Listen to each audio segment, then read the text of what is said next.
السلام عليكم ورحمة الله وبركاته. معكم عدنان الخطيب، واليوم رح نحكي عن أول موضوع على القناة وهو السعال، وشو هي أسباب السعال، أعراض السعال، وكيف نعالج السعال بشكل عام.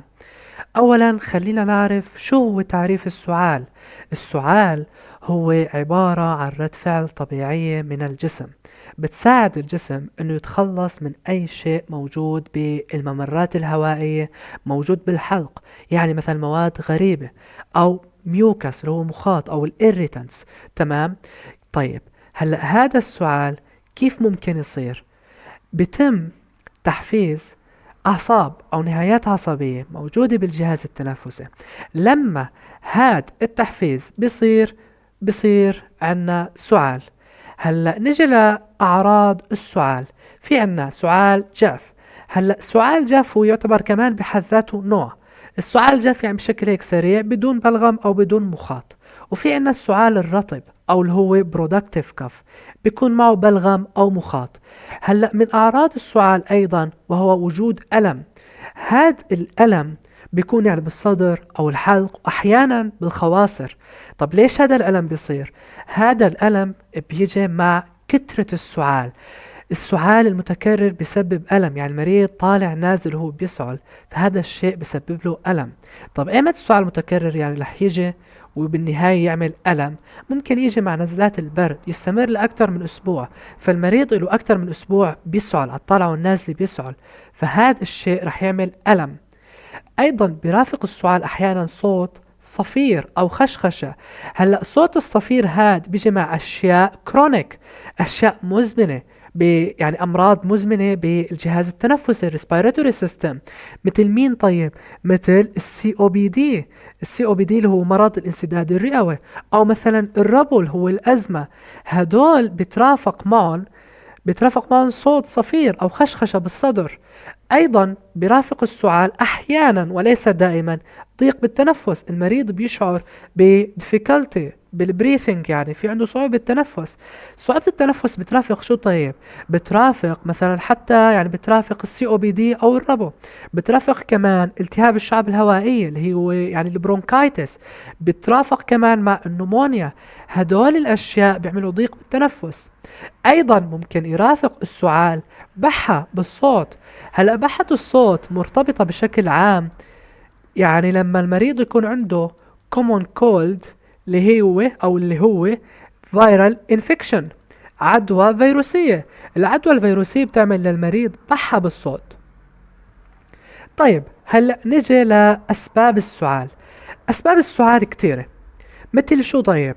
مثل عدوى بالجهاز التنفسي اللي هي مثلا البرونكايتس، النمونيا، او مثلا هو نزلة برد كومون كولد. يعني البرونكايتس او النمونيا وهو بكتيريال انفكشن، عدوى بكتيرية. اما الكومون كولد وهو فيرال انفكشن. ايضا من اسباب السعال ممكن يكون عوامل بيئية، مهيجات. ممكن يكون ايضا تحسس. كمان شو ممكن يكون مسبب للسعال؟ ممكن يكون أدوية مثل شو طيب؟ مثل ايز انهبيتورز، وهي عبارة عن أدوية بنستخدم لعلاج الضغط، علاج فشل القلب اللي هو الهارت فيلير، وأشياء كتير مرتبطة مع الكارديوفاسكولار سيستم. أيضا من أسباب السعال أمراض مزمنة موجودة بالرئتين أو موجودة بالجهاز التنفسي. مثل شو طيب؟ مثل الربو، مثل السي او بي دي، مثل الانفيزيما، وكتير أسباب تانية. أيضا برافق أو أسباب أخرى للسعال أمراض بالمعدة. أمراض بالمعدة ممكن حدا يسأل طيب شو علاقة أمراض المعدة بالجهاز التنفسي؟ ناخذ على سبيل المثال الارتجاع المريئي وهو الجيرد. هلا الجيرد بيكون في عنا ارتجاع للحمض من المعدة إلى المريء. لنفترض هون عنا المريء. أثناء وجود الحمض داخل المريء بتم تحفيز أعصاب مرتبطة مع الجهاز التنفسي. هذا التحفيز بيؤدي إلى شيئين. الشيء الأول أنه بيعمل سعال، والشيء الآخر رح يعمل تضيق، رح يعمل constriction. هذا التضيق بالشعب الهوائية رح يعمل ضيق بالتنفس، وعليه رح يعمل نوبات ربو. إذا الجيرد كمعلومة جانبية بيعمل أحيانا ضيق بالتنفس، وعليه نوبات ربو أو بحد ذاته ممكن يسبب ربو. طيب لو جينا على أسباب أخرى للسعال، مثلا عندنا التدخين، هذا بتسمى سعال المدخنين. أسباب تاني مثلا عندنا مشاكل صحية مثل الهارت فيلير، مثل الكانسر اللي ممكن يصير بالرئتين.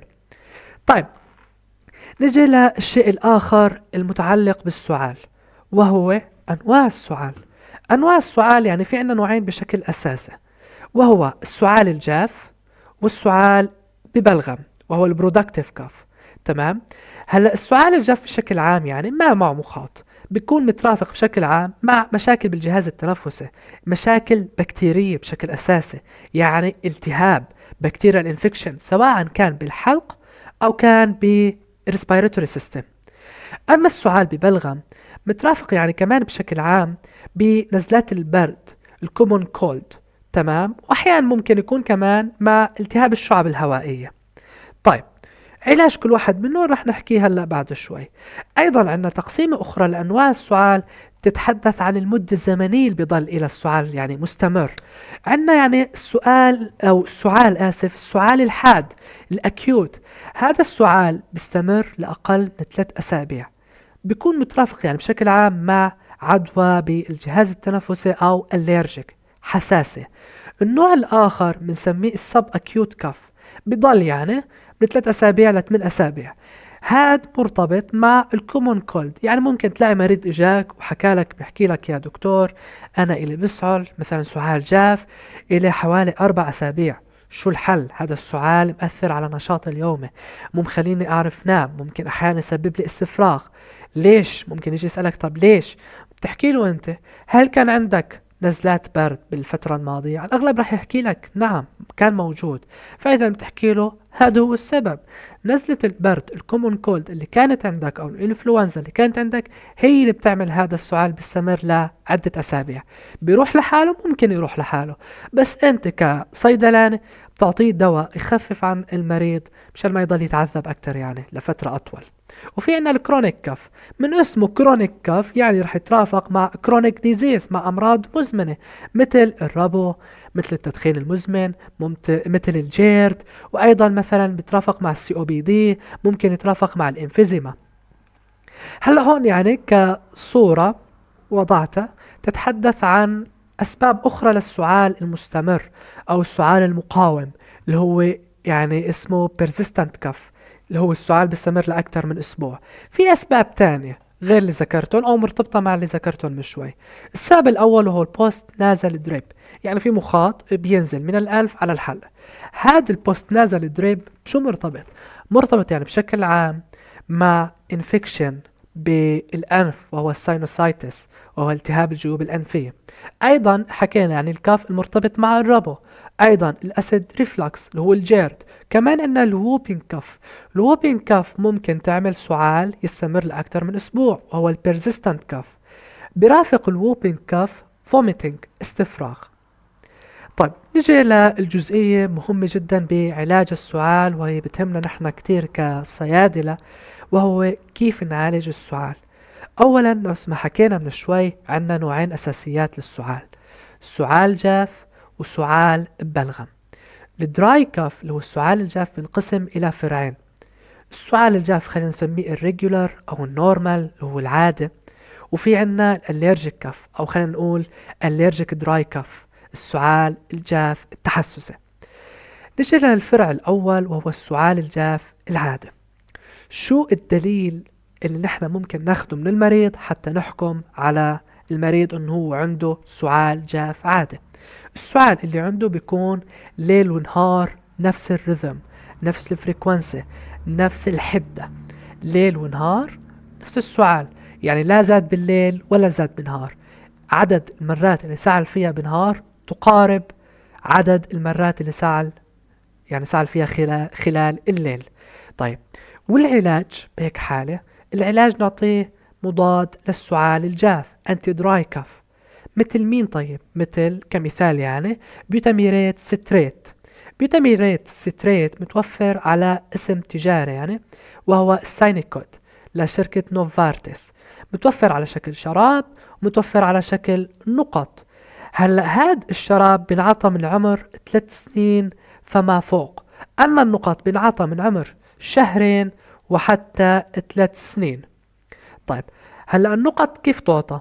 بتنعطى يعني تقريبا 10 نقط 3 مرات باليوم، بينما الشراب يعني لعمر صغار فوق 3 سنين، حتى نقول يعني 12 سنة، نعطي 5 مل ل 10 مل. الكبار بنعطيهم 15 مل 3 مرات باليوم. طب هلا السؤال ممكن حدا يطرحه، هل هذا الدواء آمن للمرضع؟ لا. هل هو آمن للحامل؟ لا. طب والحل؟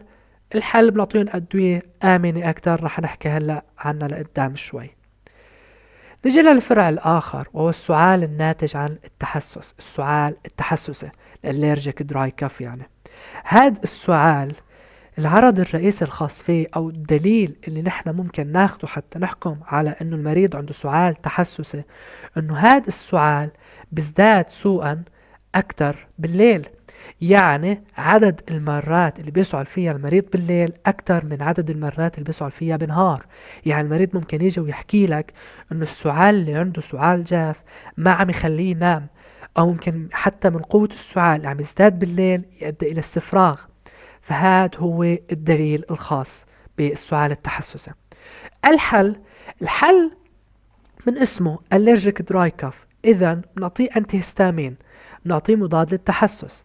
طيب ولكن الأفضل تعطي معه مضاد للسعال الجاف. طب ليش ممكن تعطي معه مضاد للسعال الجاف؟ مشان نحصل على فعالية أفضل وأكبر بأنه نخفف عن المريض والمريض يطيب بشكل أسرع.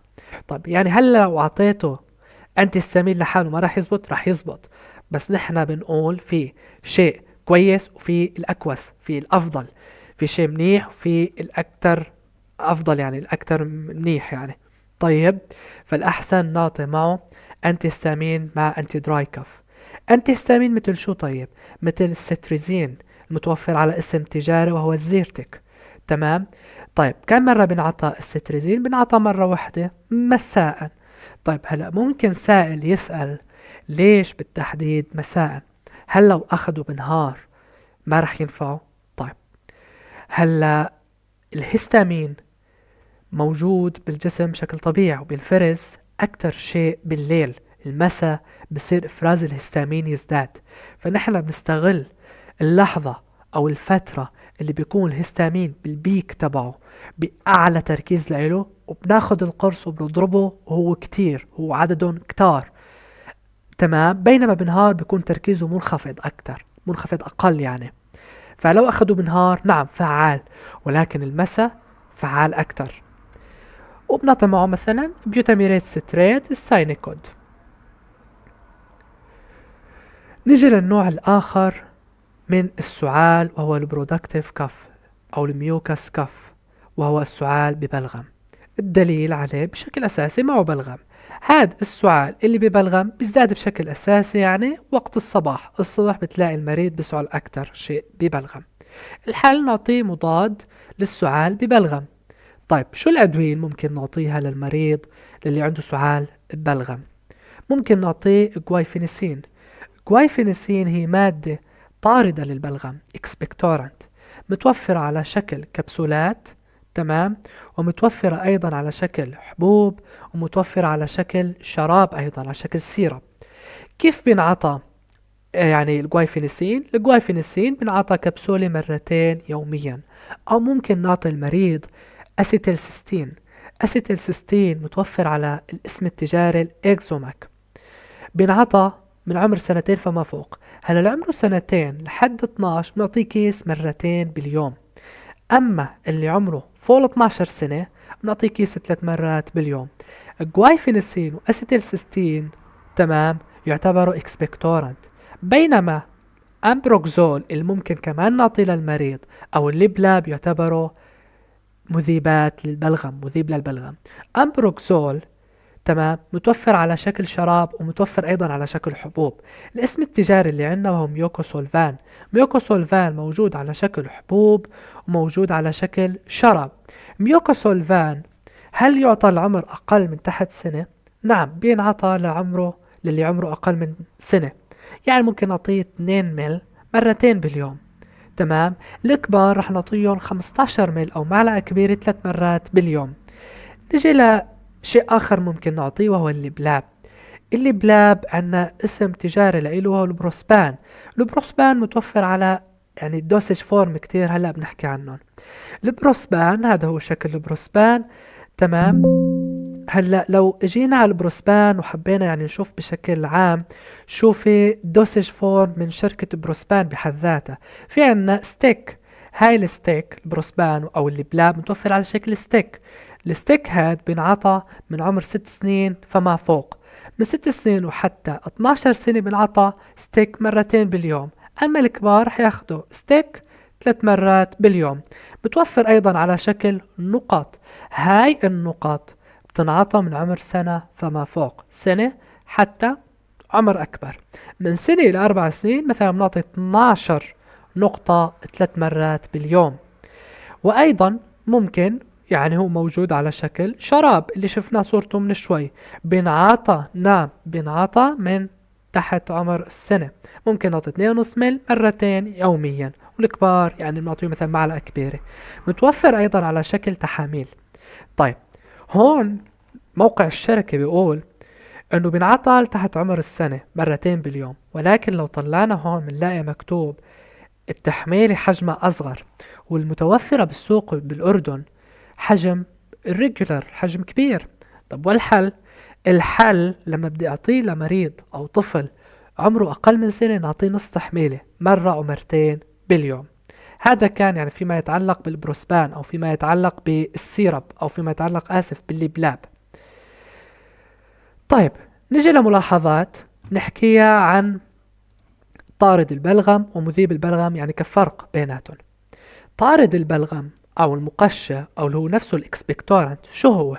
هو عبارة عن دواء بيساعد انه يخرج الجسم البلغم من الجهاز التنفسي او من المريء او من الحلق بشكل عام. يعني كيف؟ عن طريق انه بيخلي الجسم يسعل اكثر. بيزيد من سعال الجسم. فلما الانسان بيسعل اكثر واكثر بيطلع البلغم. وفي عنا كمان المذيب للبلغم. المذيب للبلغم كيف بيشتغل؟ بقلل من لزوجة البلغم. بخليه ذو سيولة أكثر ذو سيولة أكبر. وهيك لما البني آدم بيسعل بيطلع البلغم. طيب نجي للفئات الخاصة. الفئات الخاصة بشكل أساسي عنا الحامل والمرضع. هذا يعني مهم جدا. الحامل والمرضع ما فينا نعطيهم مثلا بالسعال الجاف ما فينا نعطيهم بيوتاميرات ستريت. تمام. شو بنعطيهم؟ طيب بالأردن في عنا أسماء تجارية تالية. عنا الديليتاس بيكاف سوذكس. يعني طيب شو هدول؟ يعني بشكل عام رح نعطي المرأة الحامل أو المرضع بنعطيها أشياء طبيعية مثل العسل وأشياء أعشاب. تمام. أما السعال ببلغم نفس الشيء بنعطيها أشياء بتكون أعشاب بشكل أساسي مثل الزيكاف إكزايم اللي هو عبارة عن البلاب وزعتر والزيل. طيب شو بالنسبة لمرضى الضغط؟ مرضى الضغط ما لازم ياخدوا شراب للسعال بيحتوي على الليكوريش اللي هو عرق السوس. ليش؟ لأنه عرق السوس بيرفع من الضغط. فلما بيرفع الضغط ما بيزبط نعطيها لمريض HTN اللي هو مرضى الضغط. مثل مين طيب؟ مثل الدايلاماك مثل البرونكير بالأردن يعني كأسماء تجارية. مرضى السكري دايبيتك يعني patients ما بيزبط نعطيهم أدوية بتزيد من مستويات السكر عندهم بالدم. مثل مين؟ مثل الديليتاس مثل البيكاف مثل الجوافة. تمام. كأسماء تجارية أو كصور للأسماء التجارية مثلا عندنا الزيل ديليتاس بيكاف دايلاماك وعندنا الجوافة. نجي ل يعني فارماسيتيكال كيس أو حالة صيدلانية. ممكن يعني تقابلوها كتير بالصيدليات ورح تقابلوها بالصيدليات. مريض مثلا بيجيك وبيحكي لك يا دكتور أنا عندي سعال جاف. هذا السعال بيزيد ليل أكتر من نهار. بالليل بيزيد أكتر من النهار. يعني allergic dry cough. والصيدلاني اللي رحت عليه أو الطبيب اللي رحت عليه أعطاني دواء للسعال الجاف. تمام. وأعطاني أنتي هستامين. وبالرغم من هاد الشيء أنا ما استفدت شيء. السعال خف يا أما ما تغير. هذا الشيء من له persistent cough. بهيك حالة شو ممكن تعمل؟ بهيك حالة بدك تضيف كورتيزون للمريض. تعطيه كورتيزون بخفف من الالتهاب الناتج عن التحسس هاد وأيضا بيروح السعال بإذن الله.